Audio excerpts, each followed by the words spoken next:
There are mornings that feel like any other. The routine unfolds without warning, without ceremony. Coffee brewed, children laugh, jackets are zipped, and then in a heartbeat, everything stopped. March 31st, 2023 began as an ordinary Friday in Winona, Minnesota, a small river town where neighbors knew each other's names and life moved at a gentler pace. Madeline Kingsbury, 26 years old, kissed her 2 young children goodbye that morning, preparing for another day of motherhood and work. She had no way of knowing it would be her last. By evening, her family's calls would go unanswered. Her car would sit motionless in the driveway. Her phone, her jacket, her entire life, abandoned inside her home like props in an interrupted play. What followed was not just a disappearance, but a fracture in time itself. But after months of silence and searching, a single clue would shatter everything. Before I tell you what happened, comment your country and time below. The morning air in Winona carried the lingering chill of a Midwest spring, the kind that bites exposed skin and fogs windows from the inside. March in southeastern Minnesota is a season caught between worlds. Snow melts into mud, bare trees wait for bud, and the Mississippi River runs cold and swift just blocks away from quiet residential street. On this particular Friday,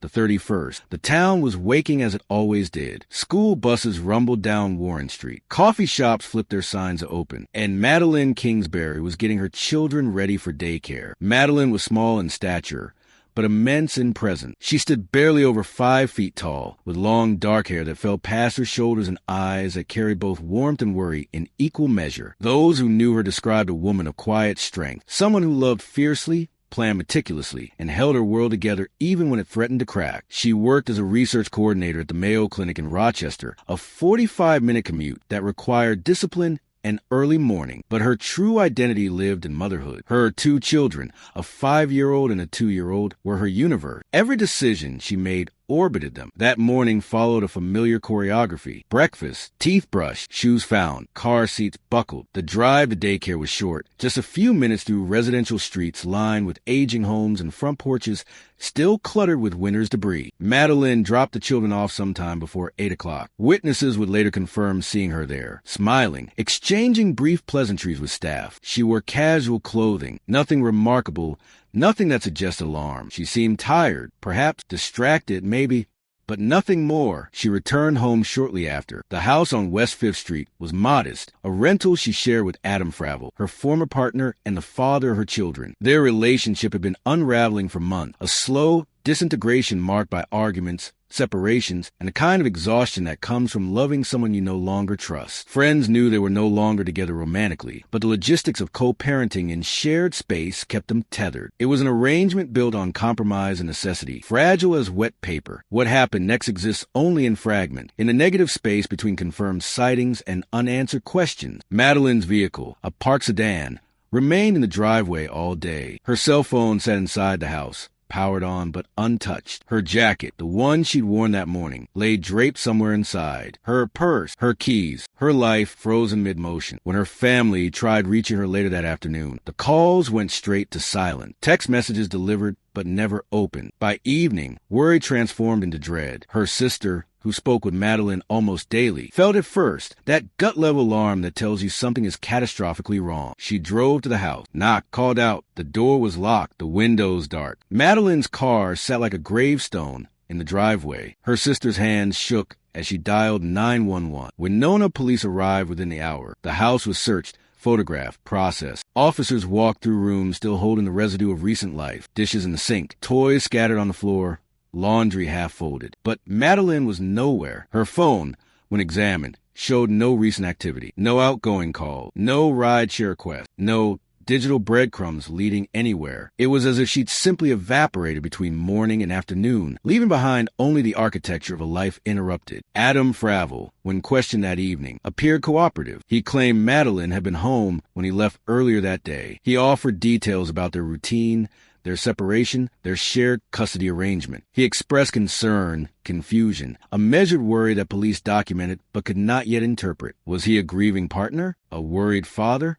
Or something else entirely? At that moment, in those first hours, he was simply a witness, one piece of a puzzle still taking shape. By nightfall, Madeline Kingsbury was officially classified as a missing person. Flyers began circulating almost immediately. Her face multiplied across telephone poles and storefront windows. Social media exploded with shares, speculation, and offers of help. Search parties formed within days. Volunteers combing riverbanks, wooded trails, abandoned property. Drones hovered over fields. Divers plunged into the icy Mississippi. The community of Winona, a town of less than 30,000 people, mobilized with the kind of collective urgency that only small towns can summon. But as days turned into weeks, the searches yielded nothing. No body, no clothing, no sign of struggle or flight. The investigation expanded, reaching beyond Winona into neighboring county, into digital records and financial transactions and traffic camera footage. The Minnesota Bureau of Criminal Apprehension joined the effort, bringing resources and expertise. Tips poured in dozens, then hundreds, each one cataloged, investigated, and ultimately leading nowhere. Madeline's family appeared on local news, their faces drawn and pale, begging for information. Her mother's voice cracked as she described her daughter's love for her children, her dedication, her dream. Her father sat in silence, jaw clenched, eyes hollow. They held photos of Madeline smiling, laughing, embracing her children, images that felt both recent and impossibly distant. The official statement from Winona police was carefully worded. Madeline's disappearance was considered involuntary and suspicious. Translation: foul play was suspected. She had not left willingly. She had not run away. Something had been done to her by someone, somewhere.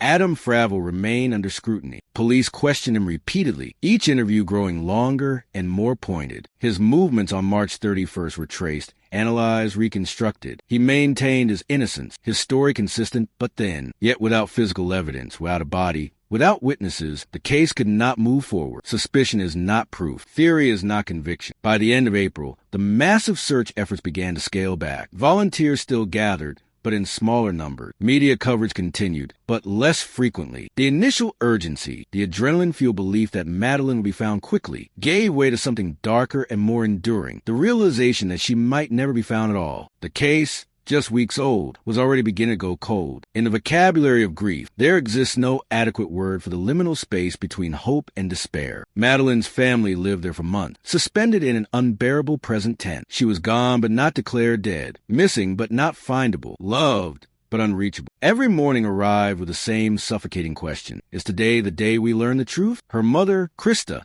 began lighting candles, not for ritual or religion, but for something more primal, a need to keep some part of Madeline alive in the physical world. The candles burned on windowsills, on kitchen counters, in the center of the dining table where Madeline once sat. They were vigil lights, small flames refusing extinction. Krista found herself talking to them, whispering updates about the children, about the investigation, about the unbearable slowness of waiting. The children, Madeline's son and daughter, were too young to fully comprehend the absence, but old enough to feel its weight. They asked questions at first. Where's Mommy? When is she coming home? Can we call her? The adults fumbled for answers that were both truthful and bearable, settling eventually on vague reassurances that satisfied no one. As weeks became months, the questions stopped. The children adapted, as children do, their resilience both miraculous and heartbreaking. But there were moments, a familiar song, a bedtime story Madeline used to read, when their small faces would crumple and the grief would surface like a wound reopened. Madeline's father, David, channeled his anguish into action. He made calls, attended meetings, pushed investigators, organized search parties long after official efforts had tapered. He printed new flyers when the old ones faded, stapled them over weather-worn predecessors, refused to let his daughter's face disappear from public consciousness. But late at night, alone, he would sit in his truck in the driveway and weep great, shuddering sobs that came from a place deeper than word. The community of Winona, so galvanized in those first weeks, began to slow drift back into normalcy. People still cared. They still hoped. But life demands forward motion. Jobs, bills, children's soccer game. The human capacity for sustained crisis is limited, and eventually, even the most tragic stories fade into background noise. Fundraisers were held, benefits organized, but attendance dwindled. Madeline's case, once the center of every conversation, became an occasional reference, a tragic footnote invoked with sighs and head shakes. But for those closest to her, time did not move forward. It circled endlessly, a loop of March 31st replaying on an eternal screen. Her sister, who had been the first to sound the alarm, developed insomnia. She would lie awake at 3 a.m, mentally retracing Madeline's last known movements, searching for a detail she might have missed, a clue hidden in plain sight. Guilt gnawed at her. Should she have called sooner, driven over earlier, sent something? Birthdays arrived like small death. Madeline's 27th birthday passed in June, a day that should have been filled with cake and laughter, instead marked by tears and silence. Her children's birthdays were even harder, celebrations shadowed by absence. The 2-year-old turned 3, the 5-year-old turned 6. Madeline missed first days of school, lost teeth, new words, scraped knees, bedtime stories. She missed everything. Meanwhile, the investigation continued in quieter, more methodical ways. The Winona Police Department and the Minnesota BCA worked behind the scenes, following leads that the public never saw. Adam Fravel remained a person of interest, his life dissected in slow motion. Financial record, phone record, vehicle movement, associates interviewed, alibis examined. The investigators were building something, but it was invisible, painstaking work, the kind that required patience and precision. In early summer,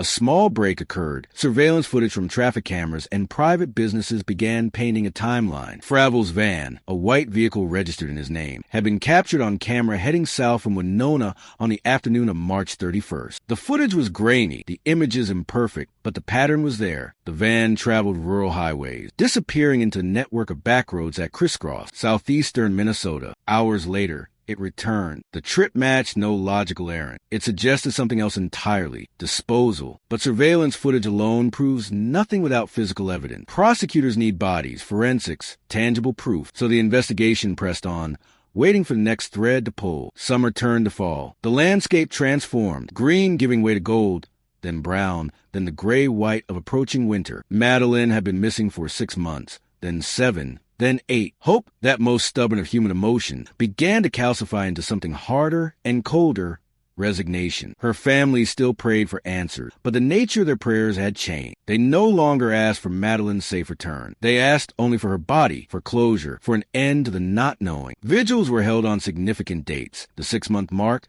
her birthday, Christmas. Participants stood in circle, holding candles against the wind, singing hymns or speaking her name aloud. These gatherings had shifted in tone from urgent pleas to memorial, from searches to mourning. Madeline was no longer missing in the present tense. She had become a ghost, a memory, a symbol of something lost. In October, as leaves fell and frost crept across lawn, Madeline's mother sat at the kitchen table and wrote a letter. It was addressed to no one in particular, or perhaps to everyone. She described her daughter, her laugh, her stubbornness, her devotion to her children. She described the hole her absence had left, the way grief becomes a companion you carry everywhere. She described the waiting, the helplessness, the maddening passage of time. She ended with a plea: if you know something, anything, please speak. Let us bring her home. The letter was published in the Winona Daily News. It was shared online, read by thousands, forwarded to friends and strangers. It generated sympathy, support, a renewed flicker of public attention, but it generated no new lead. By late fall,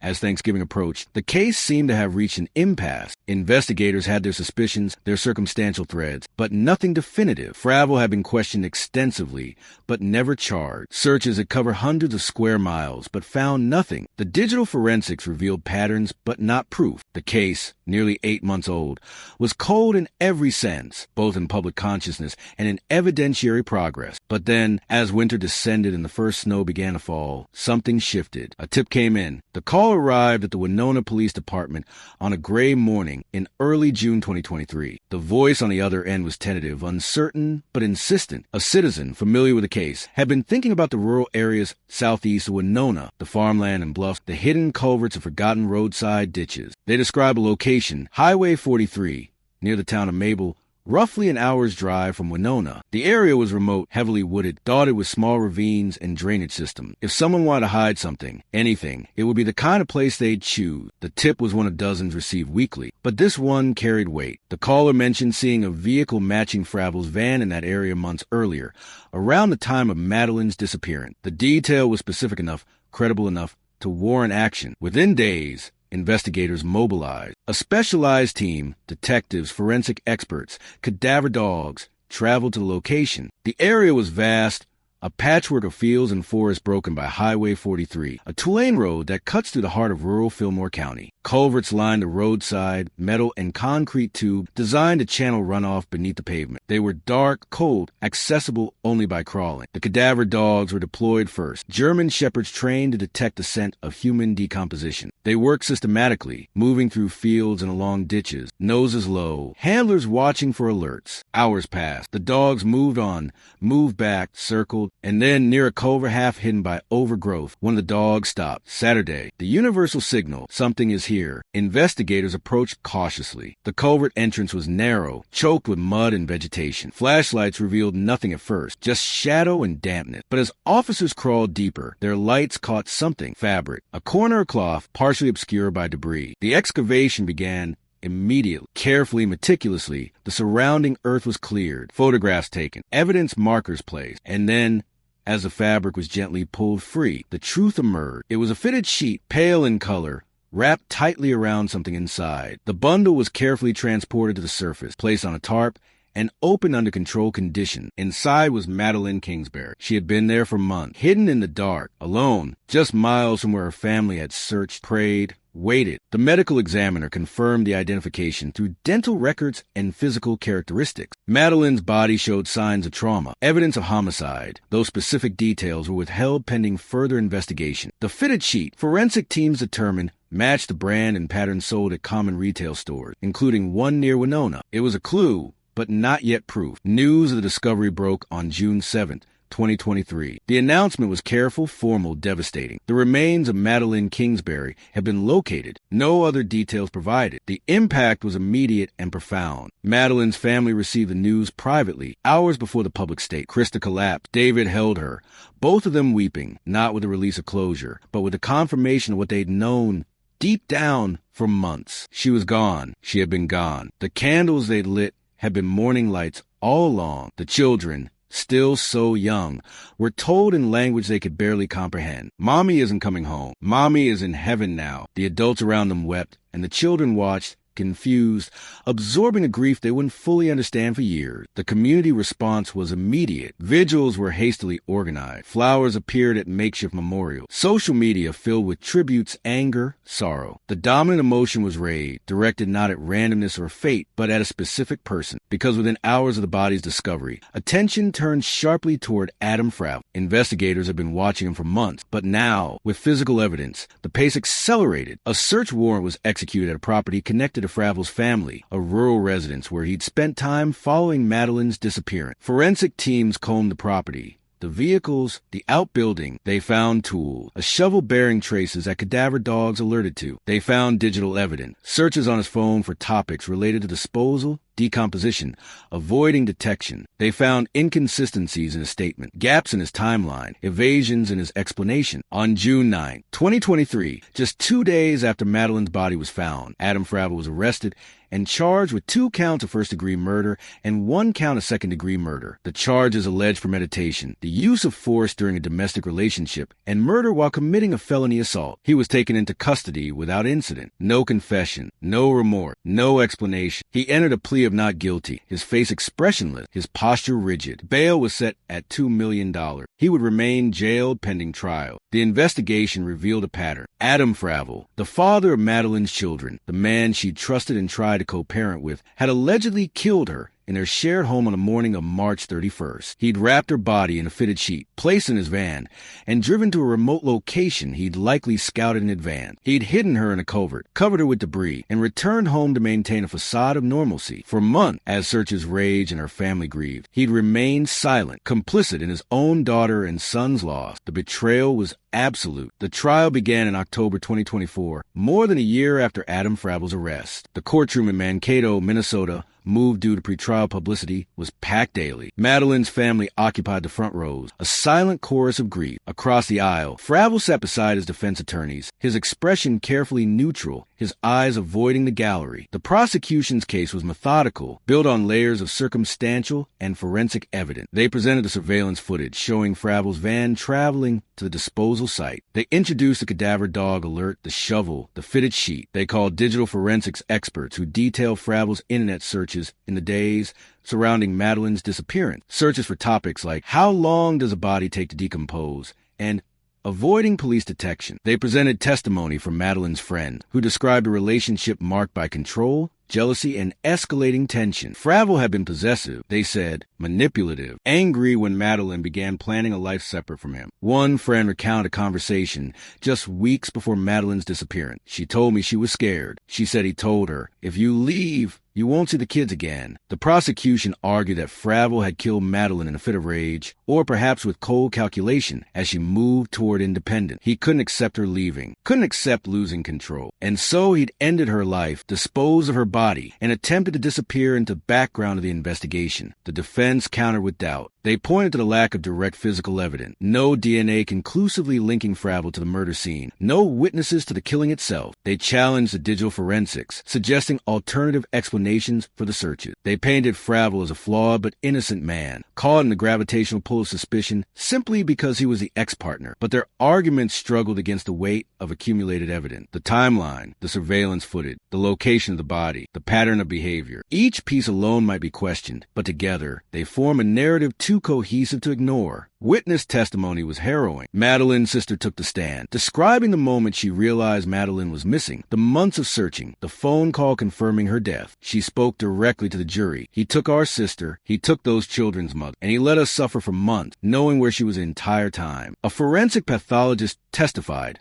about Madeline's remains. The cause of death, homicidal violence, specifically indicating strangulation. The testimony was clinical, detached, but its implications were devastating. Madeline had not died quickly or peacefully. She had fought, she had struggled, and she had lost. Throughout the trial, Fravel never testified in his own defense. He sat silent, a cipher, offering no explanation, no alternative narrative. His attorneys advised against it. His testimony would open him to cross-examination, to questions he could not answer without incriminating himself. So he remained mute, and in that silence, his guilt seemed to grow louder. The trial lasted 3 weeks. On November 7th, 2024, the jury began deliberation. They returned a verdict the same day. Guilty on all counts. The courtroom erupted, not in celebration, but in a release of pent-up anguish. Madeline's mother sobbed open. Her father closed his eyes, jaw clenched, tears streaming. Her sister collapsed into the arms of family members. Across the aisle, Fravel showed no reaction. He was led from the courtroom in handcuffs, his face still blank, his future now measured in decades behind bars. Sentencing came weeks later. The judge spoke at length about the nature of the crime, the vulnerability of the victim, the calculated cruelty of the cover-up. Adam Fravel was sentenced to life in prison without the possibility of parole. He would die in custody, his freedom extinguished as completely as Madeline's life had been. But the sentencing was not an ending, not truly. It marked only a legal conclusion to a tragedy that would echo for generations. Madeline's children are being raised by family now, surrounded by love but shadowed by absence. They will grow up with photographs and stories, secondhand memories of a mother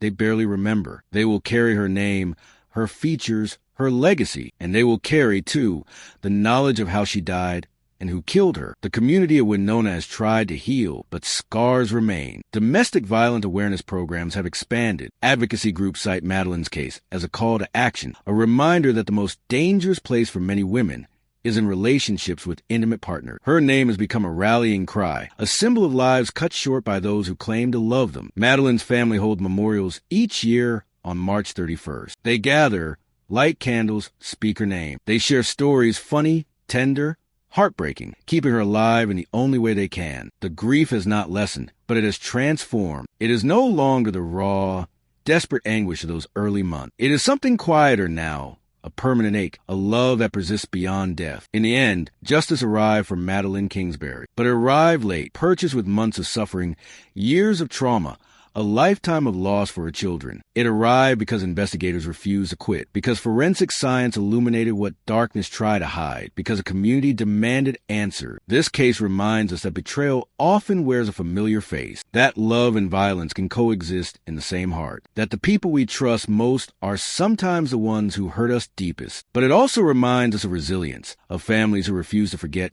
of investigators who refuse to stop, of communities that refuse to let victims become nameless statistics. Madeline Kingsbury was 26 years old. She was a mother, a daughter, a sister, a friend. She loved her children with a fierceness that everyone who knew her recognized. She planned for a future she would never see. And though her life was stolen, her story endures, not as a cautionary tale, but as a testament to the relentless human need for truth, for accountability, for justice. However delayed it may come, her voice was silent, but her memory speaks still.